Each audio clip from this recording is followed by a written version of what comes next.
Alors, je vais peut-être commencer par un côté un peu nombriliste. Moi, je suis Silène Edgar, je suis principalement auteur de fiction. Mais comme j'ai plusieurs vies, j'ai aussi travaillé sur Harry Potter. Alors avec un parcours un peu particulier, après être devenue prof de français, passer les concours, l'agrégation, etc. Je me suis dit, ce qui m'éclate vraiment, c'est quand même la littérature de jeunesse, en écrire, la lire, l'étudier. Et j'aimerais beaucoup travailler sur J.K. Rowling avec une question qui est comment se fait-il que cette œuvre ait embarqué autant de gens? Qu'est-ce qu'elle a de particulier? Donc une question que beaucoup de gens se sont posées. Et j'ai mené un travail universitaire sur le sujet avec Anne Besson, qui est donc professeure d'université et qui s'intéresse particulièrement à la littérature de jeunesse, à la fantaisie, à tout ce qui vous a amené ici aux Aventurières aujourd'hui.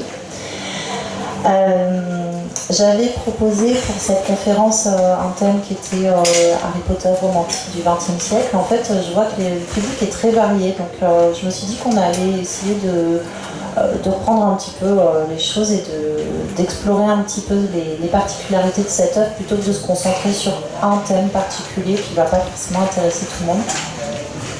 C'est la première fois que je fais une conférence sur le sujet, donc ce sera peut-être pas académique, mais de toute façon, vu le public très varié, ce sera peut-être mieux de ne pas faire trop académique. Donc je vais vous expliquer un petit peu moi ce que j'ai compris de la façon dont cette œuvre est construite, et puis comme ça après on aura un peu de temps pour discuter aussi, parce que j'imagine qu'il y a beaucoup de fans dans le public. Ouais. Voilà. Alors, donc J.K. Rowling, elle a créé ce personnage de Harry Potter il y a déjà 20 ans. Et ce qui est incroyable, c'est qu'autour de lui, elle a créé tout un univers. Donc autour de cette série de 7 volumes, une heptalogie qui a commencé donc en 97, elle a construit un monde et elle a converti le monde réel à son univers. Donc cette femme qui est née en 1965, elle est, d'après la légende, quelqu'un qui a commencé très modestement, qui écrivait dans un café, qui était au chômage, c'était compliqué, etc. Alors si on remet les choses dans l'ordre, c'est quand même quelqu'un qui est très cultivé, qui a fait des études de lettres, qui a pas mal voyagé, qui s'est intéressé à la philosophie. Mais sa particularité, c'est qu'elle a conçu son univers très jeune, puisque c'est vraiment une œuvre qu'elle a démarrée alors que voilà, nous on était encore pas forcément très malin, on faisait plutôt la fête. Elle était déjà en train de construire toute son histoire, et surtout elle a construit son histoire de manière globale. Elle avait déjà idée, quand elle a écrit le tome 1, de ce qu'elle voulait faire dans l'ensemble de son œuvre. Et sa grande originalité, c'est qu'elle a imaginé faire grandir le personnage avec le lecteur. Ça a été vraiment quelque chose de très nouveau. Les premiers lecteurs qui ont découvert Harry à 11 ans, comme Harry, ou 12 ans, ils ont pu suivre d'année en année Harry qui grandissait, qui changeait, qui devenait peu à peu un ado, et puis à un moment un adulte. Alors les lecteurs d'aujourd'hui, les jeunes lecteurs d'aujourd'hui, peuvent tout lire d'un coup, ce qui est une expérience de lecture du coup différente. Et souvent, ils n'ont pas à attendre. Alors que nous, les premiers lecteurs, on a connu cette attente abominable de se dire le tome 6, quand est-ce qu'il va sortir? On le lisait des fois en anglais parce qu'on n'en pouvait plus d'attendre la traduction. Donc c'était une expérience de lecture différente.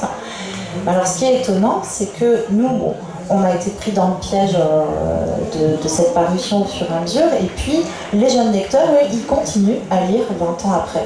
Alors, on va donner quelques chiffres. J.K. Rowling, elle a écrit ces 7 volumes. Voilà. Elle a ensuite fait 3 ouvrages complémentaires: les contes de Biddle le Barde, le manuel de Quidditch et le livre qui a servi à faire les animaux fantastiques. Elle a assisté la réalisation des 8 films autour de l'œuvre de Harry Potter. Elle a écrit un roman sociologique pour les adultes, Une place à prendre, des romans policiers, 3 romans qu'elle a écrits sous un pseudonyme, des romans qui ont été adaptés en série télé. Elle a supervisé ça et même produit certaines choses. Elle a créé Pottermore, qui est un site qui qui comporte de très nombreuses nouvelles, de très nombreux textes additionnels. Ce qui est assez fantastique, et là c'est l'auteur qui parle, c'est qu'elle a créé cet univers, elle s'est fait des cahiers comme les autres auteurs, et puis après elle a eu l'occasion, parce que les fans étaient au rendez-vous, de sortir ses cahiers et puis de raconter pourquoi elle avait fait ci, pourquoi elle avait fait ça, et ça a passionné plein de gens. Et alors, pourquoi ça a passionné plein de gens? Parce que en 20 ans, à travers ces 8000 pages, elle a quand même convaincu les lecteurs du monde entier. Il a été traduit en 80 langues. Et aujourd'hui, on en est à peu près à 500 millions d'exemplaires. 500 millions d'exemplaires, c'est juste délirant. C'est la meilleure vente de série de tous les temps. Et c'est un ouvrage jeunesse. Alors, je ne sais pas si tout le monde...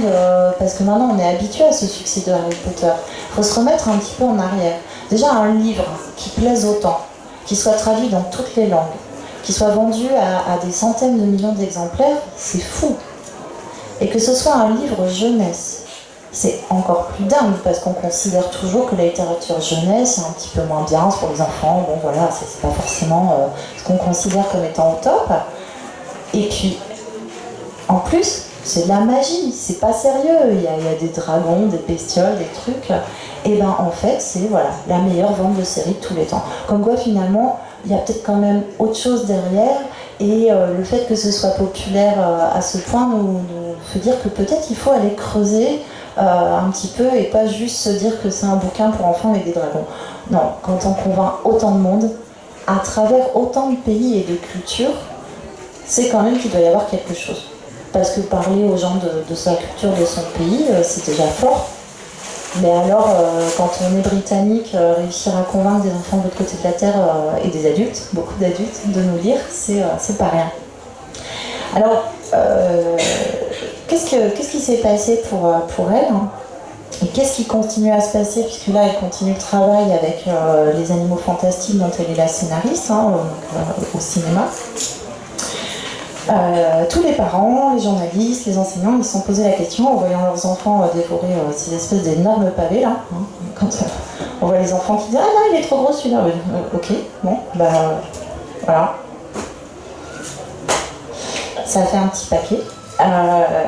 Comment ça se fait qu'elle ait attiré tous ces gens pendant 7 ans de vie de son héros et pendant 20 ans sans que les ventes fléchissent, sans que ça s'arrête jamais, au contraire, on en demande toujours plus.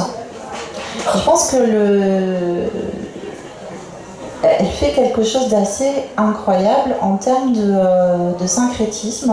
Elle mélange énormément de choses qui ont toujours plu en termes de mythes, de contes, de références culturelles. Elle fait des blagues, elle recrée quasiment à l'identique notre monde en lui donnant, grâce au côté magique, un vernis nouveau. Et elle réécrit en fait notre univers de façon plaisante, avec un jeu de miroir qui nous permet de le redécouvrir différemment. Et ce monde magique, il est si loin, si proche, hein, il est très facile d'y entrer si on le voit en fait. Il suffit de passer un mur et on se retrouve dans une rue de marchands magiques. Il suffit de prendre la bonne voie de train et ça y est, on est parti pour Poudlard. Et on se retrouve chez les sorciers. Sorciers qui ne sont finalement pas si différents que nous. Je vous remets au tout début du tome 1. Harry est élevé par son oncle et sa tante, ses parents adoptifs, parents détestés, qui le traitent comme Cendrillon, qui le font vivre dans un placard de manière très caricaturale. En fait, ils le maltraitent et finalement, ils sont tellement caricaturaux, ils ressemblent tellement à Javotte et Anastasie et la belle-mère de Cendrillon que finalement, ce sont eux qui ne sont pas normaux. Les moldus, finalement, ne sont pas les êtres normaux. Les êtres normaux, ce sont les sorciers. Et donc, quand Harry va se découvrir sorcier, il va pouvoir sortir un petit peu du conte et devenir un vrai petit garçon. Alors, cette œuvre donc, se définit par toutes ces références au conte, à la culture, aux mythes, etc. On va chercher des petits exemples un petit peu de ça. Il y a des règles et des usages qui sont les mêmes que dans notre monde. On fête Noël, on fête Halloween, mais de manière beaucoup plus rigolote. Par exemple, pour la Saint-Valentin, on fait la Saint-Valentin chez Harry Potter, sauf qu'il y a des vrais petits cupidons. Alors les cupidons, ils sont assez marrants, parce que ils existent en vrai et puis ils sont pas très sympathiques. Alors, on a le mariage derrière. J'espère que vous m'entendez quand même. Donc ils sont marrants ces petits cupidons. Ce sont des nains à l'air grincheux qui en fait agressent le destinataire et ils attrapent le sac de Harry et ils lui font carrément un plaquage. Et donc elle s'amuse, elle transforme cette fête de Saint-Valentin qui est pas toujours rigolote en fait. Enfin, je sais pas si vous avez toujours vécu des Saint-Valentin rigolotes. Mais elle s'en amuse, elle nous fait rire avec ça et donc elle commence à changer un petit peu les choses.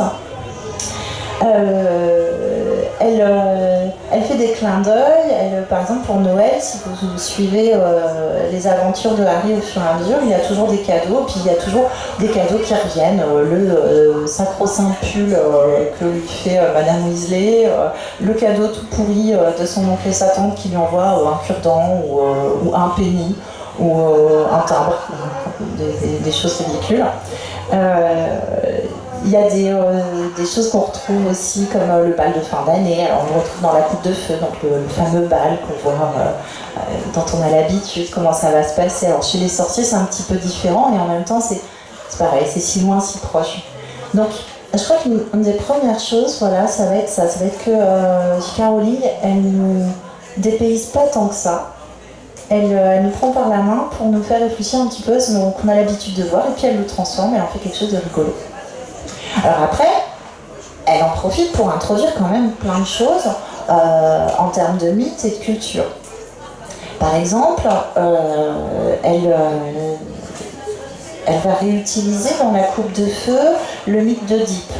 Alors on connaît pour la plupart, je pense, peut-être moins les petits, l'idée de le mythe d'Oedipe qui affronte le Sphinx qui lui pose une énigme. Et puis ensuite il va rentrer dans la ville et alors il a tué son père, il va épouser sa mère, enfin une histoire abominable, voilà.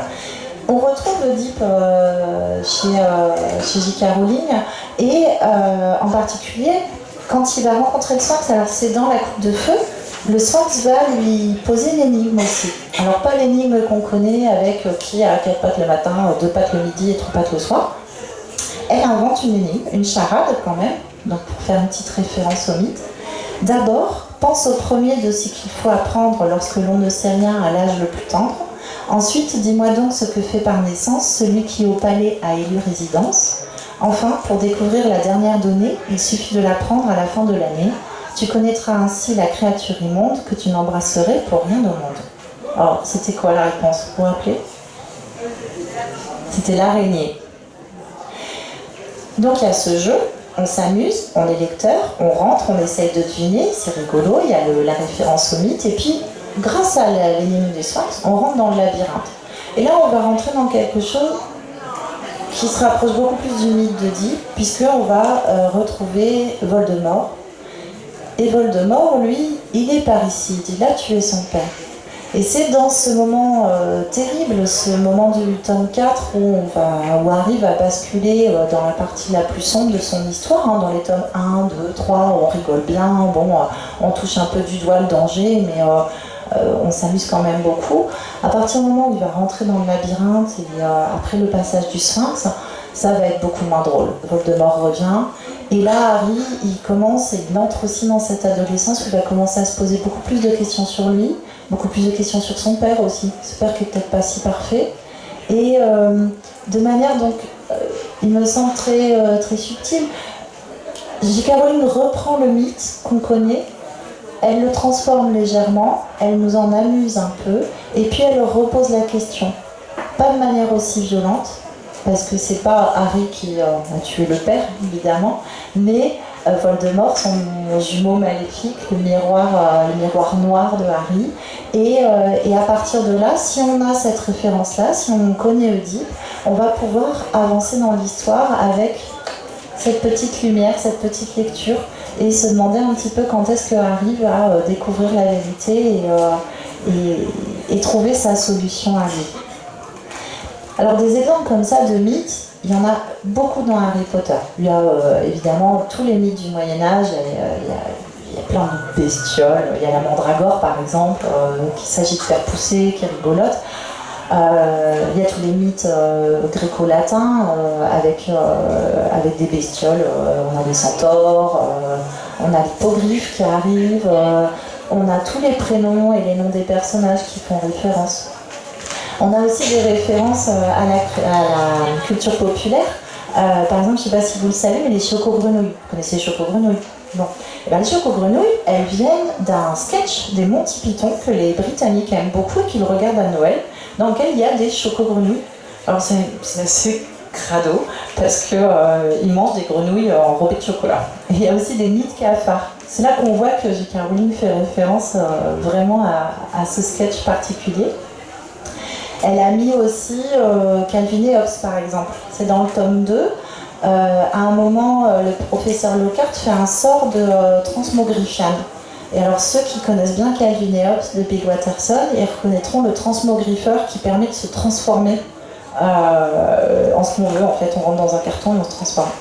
Donc, elle a bourré son texte de référence, qu'on va reconnaître ou pas. Par exemple, si vous ne connaissez pas pour les chocogrenouilles la référence au Monty Python, c'est pas grave, vous profitez quand même de la blague et puis vous avez quand même envie de manger des chocogrenouilles.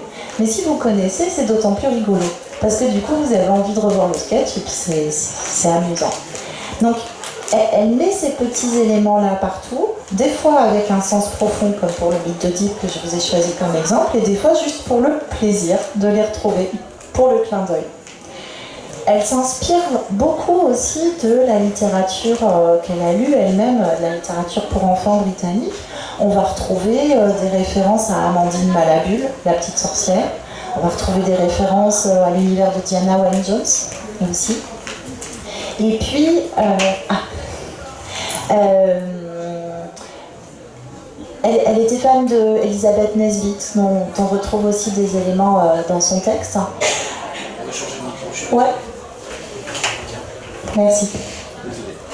Alors, tous ces éléments, des fois, il y a des gens qui vont dire oh, bah, elle a copié et tout. Non, elle n'a pas copié, elle s'est inspirée.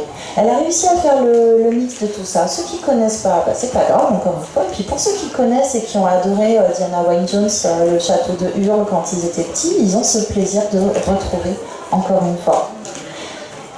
Et ce plaisir de retrouver, à quoi il nous mène? Eh ben, il nous permet de trouver des indices et d'avancer dans la lecture en menant l'enquête avec Harry. Et ça, c'est quelque chose d'essentiel chez elle. Les livres de Harry Potter, on les classe en fantasy parce qu'il y a des bestioles magiques. Mais en fait, ce sont des romans policiers. Ce sont des histoires où on mène l'enquête. Je vais vous prendre comme exemple le prisonnier d'Azkaban. Alors, dans le prisonnier d'Azkaban, il y a plein d'enquêtes qui se mélangent. Alors, la première enquête, celle qui fait le cœur du roman, c'est d'essayer de comprendre qui est le prisonnier d'Azkaban. De toute façon, c'est pas très compliqué. Là, il faut savoir ce qu'est la chambre des secrets. Là, on essaye d'en apprendre plus sur l'ordre du Phénix et d'y rentrer. Là, on voudrait savoir quelles sont les reliques de la mort. Elle nous donne des indices sur la couverture. On sait déjà ce qu'on va chercher. Donc, dans le prisonnier d'Azkaban, on cherche qui est le prisonnier d'Azkaban. Une fois qu'on sait qui est le prisonnier, on cherche pourquoi est-ce qu'il veut retrouver Harry Potter. Et une fois qu'on sait pourquoi il veut le retrouver, on va essayer de comprendre en fait quelle est la vraie raison de pourquoi il veut le retrouver. Parce qu'on s'est trompé et qu'il faut continuer à mener l'enquête parce qu'en fait on a suivi une mauvaise piste. Donc alors attendez, je retrouve le truc. Ou si je vous le retrouve pas, c'est pas grave. Mais on va pas mener l'enquête seulement sur le prisonnier d'Azkaban, on va essayer de comprendre par exemple qui est le professeur Lupin. Alors, le professeur Lupin, on a des petits indices, par exemple on a l'indice de son nom. Alors son nom, si jamais on est, si on est fan de mythologie, et ben en fait Rémus, ah tiens, ça me rappelle un truc, Rémus, Romulus, la louve romaine, ah il y a peut-être quelque chose, bah oui la louve évidemment, Lupin. Lupin, c'est pas une référence à une espèce de petit truc jaune qu'on mange à l'apéro en fait, pas du tout, évidemment c'est encore une référence au loup. Donc là, les petits éléments de culture dont je vous parlais tout à l'heure, ils deviennent signifiants, ils donnent du sens au texte et ils nous permettent d'avancer un petit peu dans notre enquête. On a des indices. Par exemple, Hermione, qui est plus attentive que nous, hein. Souvent elle est plus douée que nous lecteurs ou que Harry, elle devine plus rapidement de quoi il s'agit. Elle voit qu'il n'est pas là certains jours, que voilà, il y a un truc avec la lune. Donc on va au fur et à mesure suivre les personnages, pouvoir deviner. Et puis au pire, si on ne devine pas, qu'est-ce qui se passe? C'est pas grave, Dumbledore nous expliquera. Voilà. Et à la fin de chaque volume, il y a Dumbledore qui explique. Qui dit, bon bah voilà, toi lecteur, enfin toi Harry, et toi lecteur à travers Harry, si t'as pas bien compris de quoi on parlait, bah je vais te redonner des indices. Ce qui en général fait que le lecteur reprend le livre et le relit. Ce qui tombe bien pour ceux qui sont obligés d'attendre que le tome suivant sorte, c'est qu'on peut relire et relire encore le livre. Alors, ces repères, ces petites choses, c'est pas des hasards évidemment. Hein. Si on relit J.K. Rowling, on s'aperçoit, enfin si on lit ce qu'elle-même a dit de ses œuvres, on s'aperçoit que elle a énormément travaillé pour ça. Je retrouve des choses qu'elle a dit sur les noms, par exemple. Elle dit que pour choisir le nom de Dumbledore, voilà, elle dit j'aime les noms. Comme n'importe quel lecteur de mes livres a pu le voir clairement. Snape, par exemple, qui est le nom anglais de Rogue, est un nom de lieu en Bretagne.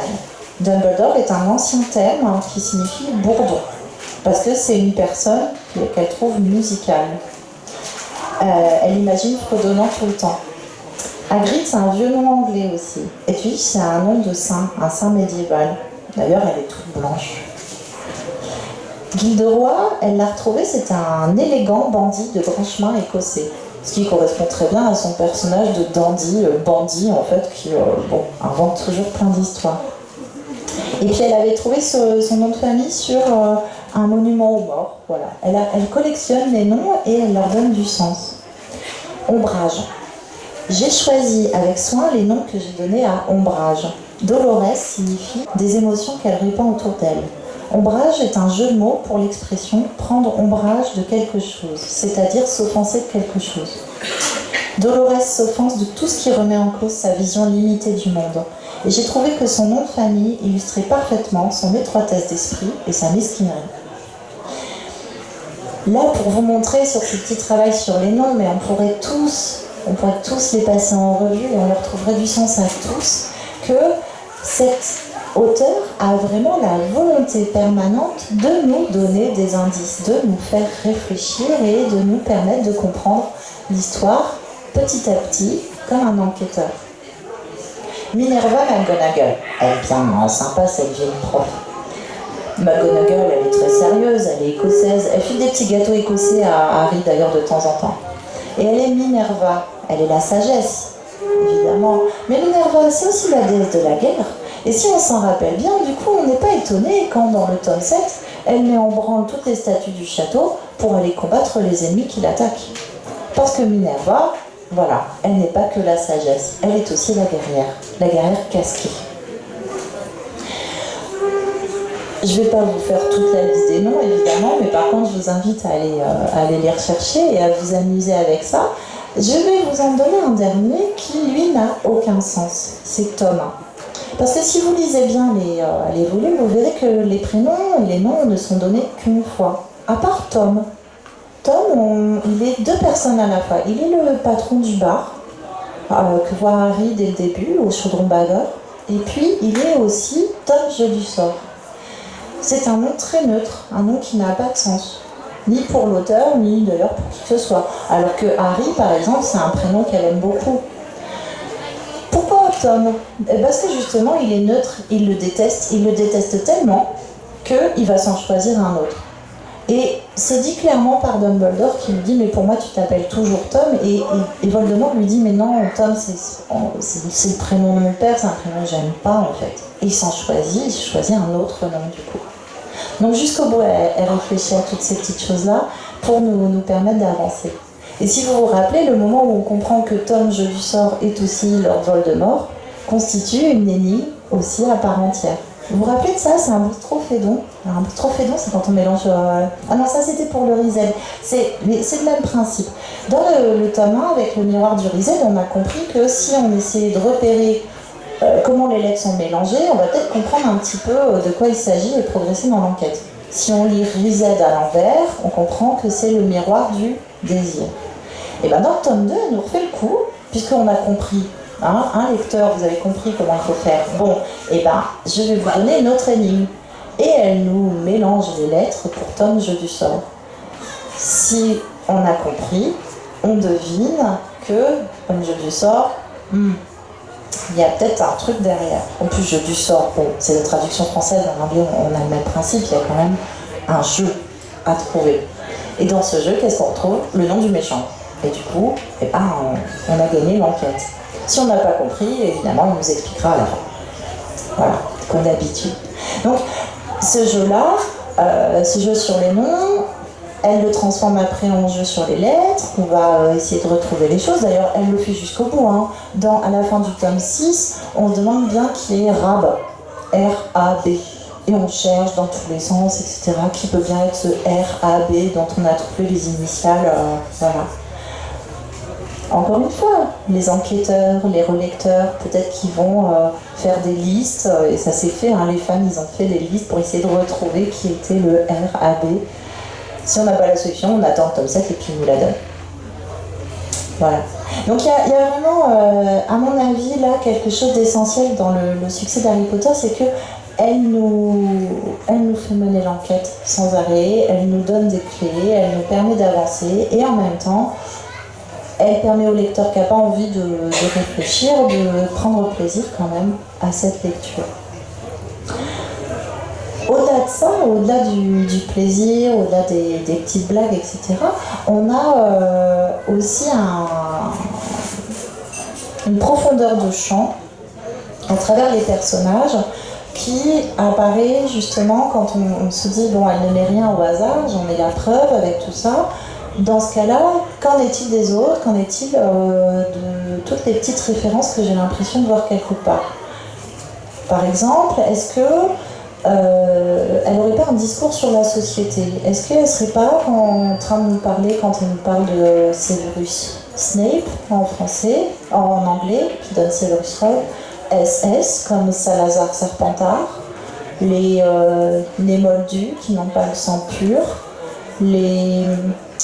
la marque de la mort, les espèces de cagoules que portent les fans de Voldemort? Est-ce qu'elle ne serait pas en train de nous parler de racisme, de nazisme, d'une partie de notre histoire très sombre qu'elle remet en forme et que finalement elle dénonce, mais sans la dire directement, ce qui est peut-être plus intéressant d'ailleurs, parce que le racisme n'est pas contre les personnes qui ont une autre couleur ou une autre religion, le racisme il est contre une de nos héroïnes préférées, il est contre Hermione. Hermione qui est brillante, Hermione qui est une de celles qu'on suit depuis le début, et qui est la pauvre cette sang de bourbe. Donc, finalement, est-ce qu'on ne peut pas refaire une lecture historique de Harry Potter et se demander ce dont elle parle, ce qu'elle dénonce? Moi, je trouve ça très intéressant. D'ailleurs, quand je suis allée voir les Animaux Fantastiques, je ne sais pas pour vous, mais du coup, j'ai tout de suite cherché ce qu'il pouvait y avoir comme discours sur la société, et je me suis dit, quand elle dit que les Américains ils sont pas malins parce qu'ils permettent pas aux Moldus et aux sorciers de se marier, est-ce qu'il n'y a pas aussi un discours sur la liberté qu'on peut avoir de se marier avec qui on veut, quelle que soit sa religion, quel que soit son sexe, quelle que soit sa culture? Elle ne le dit pas clairement, mais elle truffe le texte de petites réflexions, de petits messages comme ça qu'on peut lire si on en a envie. Et alors, pour vous prouver, j'ai un exemple quand même magistral. Vous vous rappelez de la tante Marge dans Le prisonnier d'Azkaban? La tante Marge avec son chien, ouais, et puis son imprimé là sur son petit costume. Tante Marge, Margaret Thatcher avec le chien, sa tête et tout. Bon, pour les Britanniques, la référence, elle a été évidente, peut-être un petit peu moins pour nous Français, mais les Britanniques, ils ont bien rigolé quand ils ont vu la tante Marge s'élever dans le ciel, toute gonflée par sa suffisance et sa méchanceté. Il y a un discours social aussi. Ron, il est pauvre, alors qu'il est écrasé dans sa pauvreté d'Irlandais, de famille nombreuse qui vit dans un terrier, quand même c'est particulier, par Malfoy, le riche, le noble, celui qui est de la haute et qui écrase les autres avec sa toute-puissance. C'est pas pour rien. J.K. Rowling, elle est toujours du côté des gens qui sont un peu différents ou juste normaux. Et elle diffuse ses idées à travers ça. Elle l'a dit, alors je trouve ça intéressant cette façon de le résumer. Elle dit, moi je vais pas le retrouver, je vais vous le dire de tête. Voilà, je ne voulais vraiment pas faire de la morale, même si je pense que ce sont des livres moraux. Et ça, c'est peut-être aussi une des clés de son succès, c'est que le livre est porteur de messages, mais il ne fait pas la morale. Il n'y a pas de moralisme. De toute façon, elle est persuadée que c'est pas comme ça que ça marche. On le voit avec les professeurs. Qui sont les bons profs? Est-ce que ce sont ceux qui font copier les leçons comme Dolores Sombrage ou qui endorment leurs élèves avec les leçons d'histoire de la guerre des trolls de 1542? Absolument pas, on s'en fiche. Ceux qui fonctionnent, ce sont ceux qui font faire les exercices. C'est Rémus Lupin qui fait que les élèves affrontent directement leur peur. C'est Harry lui-même, quand il devient professeur, qui fait pratiquer les élèves. Elle est persuadée que c'est en creusant, en cherchant soi-même, en se mettant soi-même dans l'exercice qu'on va apprendre. Et finalement, est-ce que c'est pas ce qu'elle fait avec nous, lecteurs? Est-ce que c'est pas en nous amenant petit à petit, pour le plaisir, à creuser, à chercher le double sens, qu'elle nous a fait, nous, quand on était plus jeunes, elle fait encore les jeunes d'aujourd'hui grandir, se poser des questions et devenir des lecteurs actifs. Des lecteurs, et je termine pour avoir un peu de temps pour vous laisser réagir. Ça va, on a encore du temps. Des lecteurs qui, se retrouvant sur le quai de la gare, vont pouvoir prendre d'autres trains et d'autres livres. C'est, je crois, quelque chose qui est vraiment particulier à son œuvre et qu'elle a voulu dès le début, puisqu'il est dit, elle le dit elle-même, qu'elle a écrit la dernière scène en même temps que son tome 1. Alors, elles ont dû bouger et corriger quand même, parce qu'elle est sérieuse. Qu'est-ce qui se passe dans cette dernière scène que moi je trouve très, très touchante. C'est une très belle métaphore, je trouve. Harry est devenu grand, il accompagne son fils pour prendre le train de Poudlard comme il l'a fait. La situation est un peu la même qu'avant, en fait. Où, certes, il a vaincu le grand méchant, mais en fait, il s'est aperçu dans le tome 7 que des grands méchants, il y en avait eu plein. Il y a toute une généalogie de grands méchants. D'ailleurs, là, dans les Animaux Fantastiques, on s'attaque à un autre méchant avec Rondeval. En fait, il y en a plein de méchants. On en tue un, puis il y en a un autre qui réapparaît. Voilà, comme dans toutes les histoires. Donc il a grandi, Harry, il est sorti du château dans le tome 7, il s'est aperçu de tout ça, il a compris que bon, Voldemort était l'ennemi à abattre maintenant, mais qu'il y en aurait sans doute d'autres. C'est pas pour rien qu'il est devenu Aurore, qui est un peu le policier des sorciers. S'il n'y avait plus de danger, pourquoi il serait devenu Aurore? Ça ne sert plus à rien. Or, il reste actif et prêt à combattre au besoin. La situation est la même, pourquoi? Parce qu'il accompagne son fils petit, qui n'est pas forcément bien dans sa peau comme il a pu l'être, qui est enfant de personnes célèbres, mais qui lui-même n'a rien de célèbre comme il a pu être, qui a tout à construire, qui va devoir remettre en cause son père à un moment, comme Harry a dû le faire. Sur le quai, qui est-ce qu'il trouve? Le fils de Malfoy, un fils aussi du même âge, fils unique en plus, Scorpius, c'est rigolo, ça a donné lieu à une pièce. Cette particularité. Il voit qui? Le fils de Rémus qui est là, qui n'a plus de parents et dont il est le parrain, un petit peu comme Sirius était son parrain quand lui-même n'avait plus ses parents. Et c'est reparti, ils vont prendre le train, ils vont repartir pour 2 histoires, et lui il reste sur le quai. Mais est-ce qu'il reste vraiment sur le quai? Rappelez-vous justement dans le tome 7, quand il rencontre Dumbledore au moment où il va jusqu'au bout, où il meurt, parce que Harry meurt et revient, Dumbledore lui dit « Mais t'es pas obligé de revenir, si tu veux tu prends un autre train ». Vous vous rappelez de ce moment-là? Il lui dit aussi « Ce sont nos choix, Harry, qui montrent ce que nous sommes vraiment, beaucoup plus que nos aptitudes ». Et il lui apprend là, il lui donne là la réponse un petit peu à toute cette série, je pense. Le fait qu'on est ce qu'on fait. On est quand on agit. Et donc quand on devient un lecteur actif et qu'on reste sur le quai comme ça, libre à nous de prendre un autre train ou de relire le même pour retrouver d'autres réponses.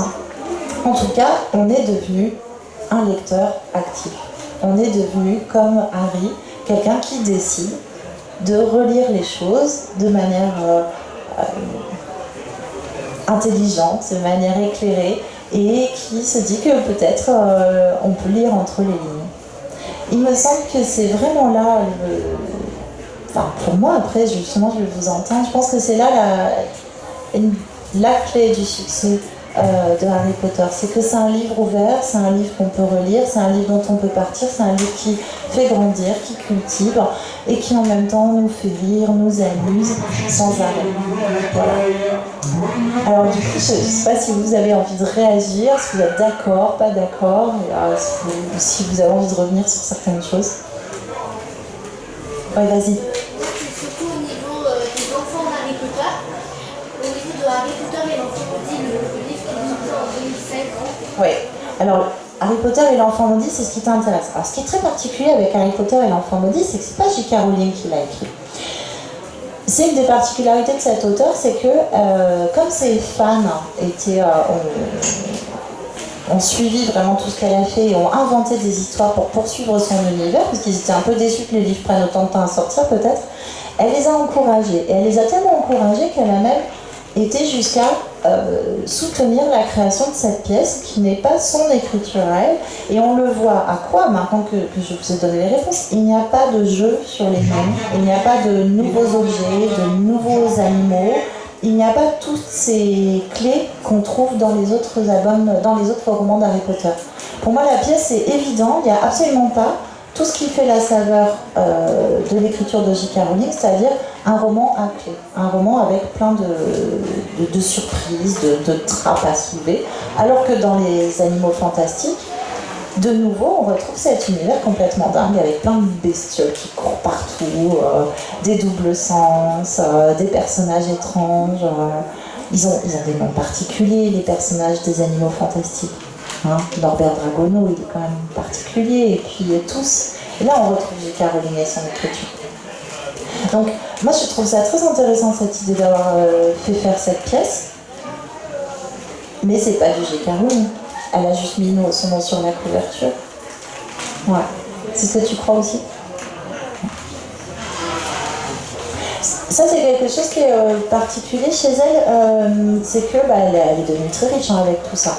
Donc elle a été beaucoup attaquée sur le fait aussi qu'elle faisait du commerce avec tout ça.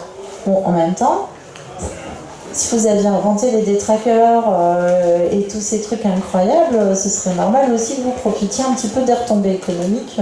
Elle vit dans le monde dans lequel on est, elle le représente bien, il me semble, dans les Animaux Fantastiques. Si vous l'avez vu, à la fin, le boulanger fait des pâtisseries et des petits pains à l'effigie des monstres qu'il a vus. Et moi, j'y lis justement une réponse de Rowling qui dit « Attendez, c'est moi qui les ai inventés. Si ça m'amuse de faire des petits pains et des pâtisseries à l'effigie de mes personnages et de les vendre, quand même, c'est moi qui les ai inventés. » Je pense qu'il y a un peu de ce côté-là dans cette scène-là, où finalement, bien sûr, elle bénéficie commercialement de ce qu'elle a créé. Puis après tout, pourquoi pas? Bon, évidemment, on va être à sa place, mais bon. Est-ce qu'il y a d'autres réactions, d'autres... Non? Est-ce que vous en avez marre ou est-ce que vous voulez que je vous parle un petit peu des personnages dans le petit temps qui nous reste? Ouais, on continue un petit peu. C'est quelque chose que j'ai trouvé particulier aussi dans cette lecture. Si vous regardez les personnages, il y a certains critiques qui ont dit qu'en fait, elle sacrifiait les personnages à l'action. Il y a énormément de personnages dans les 7 volumes. Je ne suis pas d'accord. Je ne pense pas du tout qu'elle sacrifie les personnages. Au contraire, elle commence l'histoire avec un personnage principal qui est Harry, auquel elle adjoint 2 adjuvants principaux, Ron et Hermione. Et Ron et Hermione prenant une importance de plus en plus grande dans les 4 premiers tomes, ils deviennent eux-mêmes personnages principaux, ils deviennent eux-mêmes support d'identification. Hermione, beaucoup de jeunes filles et de jeunes garçons, si on puisse s'identifier à elle. Elle est la première de la classe, certes, dans un premier temps, dans le premier volume, mais elle devient aussi le porte-drapeau des mal-aimés. Elle défend les elfes, elle défend les géants, elle est née moldue, donc elle devient support d'identification. Ron, Au début, c'est voilà, le meilleur copain du héros, quoi. Il est un petit peu bizarre, un petit peu ridicule. Et puis finalement, de la même façon, il va devenir support d'identification parce qu'il y a beaucoup d'adolescents qui se reconnaissent aussi dans ce grand dégingandé qui n'est pas toujours à l'aise, qui est toujours un peu le second, le meilleur ami. Et il devient lui aussi personnage principal. Et qu'est-ce qu'elle fait? Eh bien, elle en refait d'autres, des adjuvants. Elle recrée un trio avec Ginny, Neville et Luna à partir du tome 5 qui vont servir d'adjuvants et qui vont assister nos 3 héros. À partir du tome 4, on ne peut plus les séparer tous les 3, alors qu'ils se disputaient pas mal, on continue à se disputer, à se déchirer, hein, les 3, mais ils forment le trio de héros. Les personnages se répondent comme en miroir. Si vous regardez, tout à l'heure je vous ai parlé des pères, la façon dont Harry va mettre en cause le père. Harry, il a plusieurs pères dans cette histoire. Il y a son père mort. Bon, c'est pratique d'avoir un père mort parce qu'il n'est jamais en désaccord avec nous. Puis en même temps, c'est super embêtant parce que justement, on ne peut jamais lui dire ce qu'on pense. Alors à qui on va le dire? On va le dire à Hagrid, qui le sauve, qui le ramène tout petit dans sa nouvelle maison, qui va être assez paternaliste avec lui, le chouchouter un petit peu, et puis en même temps, qui n'est pas toujours très sérieux. On peut reprocher des choses à Dumbledore aussi. Dumbledore, le sage, le vieux papa qui sait tout et qui en même temps ne comprend pas que Harry grandit. On peut aussi reprocher des choses à son parrain, un père parfait, Sirius. À partir du moment où il se rend compte que c'est son parrain, il est parfait, il est aventureux, il représente un peu l'idéal, il ressemble à son père, et puis finalement, il est peut-être trop aventureux, peut-être qu'il est aigri, peut-être qu'il est abîmé par la vie qu'il a eue. Il est peut-être pas si parfait que ça. Et le mauvais père, Rogue, qui est un peu le père aussi, surtout qu'il était très amoureux de la mère quand même, donc il y a quelque chose de cet ordre-là, il lui apprend beaucoup de choses, il est son professeur particulier, et finalement, il reconnaît cette paternité, puisqu'il va même donner ce prénom à son fils. Donc il y a beaucoup de pères en fait dans cette histoire, et cette multitude de personnages est très intéressante au contraire pour avoir les différentes facettes, et pour éviter d'être dans un banal jeu d'opposition papa-enfant. Voilà. Ça me semble beaucoup plus riche. De la même façon, les mamans, il y en a plein des mamans dans cette histoire. En général, ce sont des mères sacrificielles. Elles meurent pour leurs enfants, ou elles sont prêtes à mourir pour leurs enfants. Minerva est tout à fait prête à mourir pour ses élèves. Madame Weasley, quand elle combat, alors c'est la gentille maman, elle fait des gâteaux et tout, elle est rigolote. N'empêche que quand elle sort sa baguette pour se battre, pour sauver sa fille Ginny, avec des gros mots en plus, c'est très fort ce moment-là. Elle se retourne vers Bellatrix Lestrange, elle dit « Pas ma fille !» avec un très gros mot que je dirais pas dans les petites oreilles. Et elle gagne. Qui tue Bellatrix? Madame Weasley, la gentille maman. C'est pas n'importe qui en fait celle-là. Et puis, il y a toutes celles qui disparaissent aussi. Qui disparaissent dans la folie, comme la mère de Neville Londubat par exemple. Ou qui disparaissent avant même qu'on les connaisse, comme la mère de Luna Lovegood. Elles sont très nombreuses ces mères. Et elles apportent toutes quelque chose à la série, dans le sens où du coup, on peut interroger ces différents côtés de la mère, et là encore, sans être dans cette simplicité du rapport mère-enfant. Même Pétunia est une drôle de maman quand même, qui, tout en détestant son neveu insupportable, le protège jusqu'au bout. Les frères, il y en a plein de frères aussi. C'est génial, il y a Dudley, le frère abominable, doublé dans le monde magique par Drago. D'ailleurs, ils sont pareils. Dudley, il a 2 gros potes. Et Drago, c'est pareil, il a 2 gros potes. Qu'on n'arrive pas trop à différencier. Alors au cinéma, on les différencie, mais dans les livres, on les différencie jamais. On ne sait jamais qui est Crabbe ou qui est Goyle. À part qu'il a écrit Crabbe ou il a écrit Goyle. En fait, ils sont pareils. Drago, le vilain, qui a tout pour lui, comme Dudley.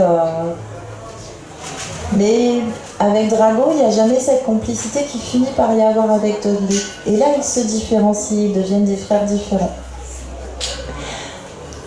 Là où je veux vous emmener, c'est sur cette idée qu'en créant tous ces personnages, au contraire d'un appauvrissement, je pense qu'elle crée une grande richesse. Elle permet au lecteur de reposer sans arrêt la question, de voir les nuances, de se représenter les différents choix, les différentes possibilités qu'on a dans la vie, dans les relations qu'on peut avoir dans la famille. C'est beaucoup plus intéressant d'avoir tout simplement une histoire de famille avec un papa, un maman, une maman, un héros et puis un petit frère ou un grand frère.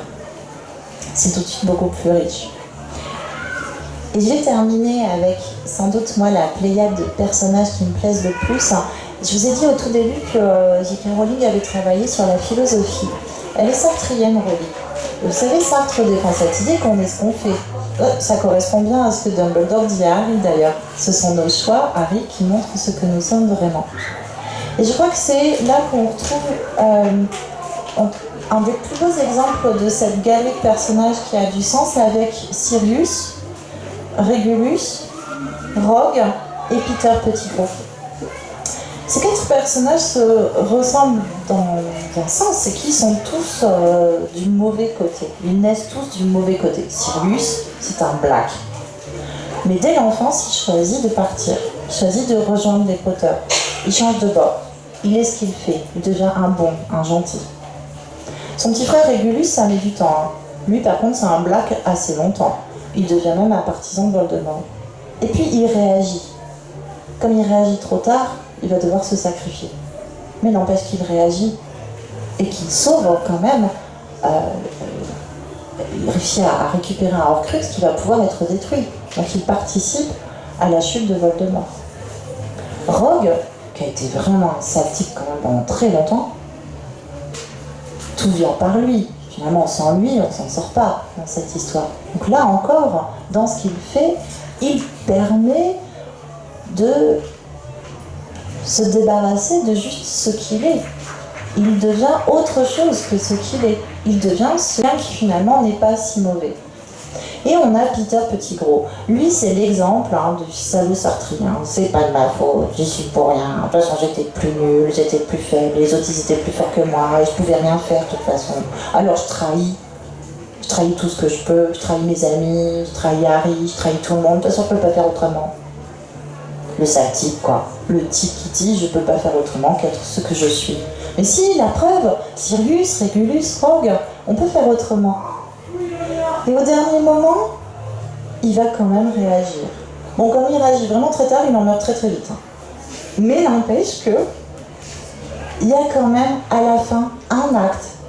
Quelque chose qui fait que quand Harry a eu pitié de lui, quand il a dit je veux pas qu'on le tue cet homme-là, il a eu raison. Parce que Harry, jusqu'au bout, il est persuadé que on est ce qu'on fait. Et tant qu'on est vivant, on peut encore faire quelque chose. Et on peut encore sauver quelqu'un d'autre. Et on peut encore, même si on a fait des saletés toute sa vie, au dernier moment, avoir le geste qui va permettre de sauver la situation. Je crois qu'il y a là, encore une fois, un de ces sens cachés que J.K. Rowling nous offre dans ses livres. Une réflexion qu'on peut trouver à la 2e, à la 3e lecture, ou peut-être un peu quand on est un peu plus grand.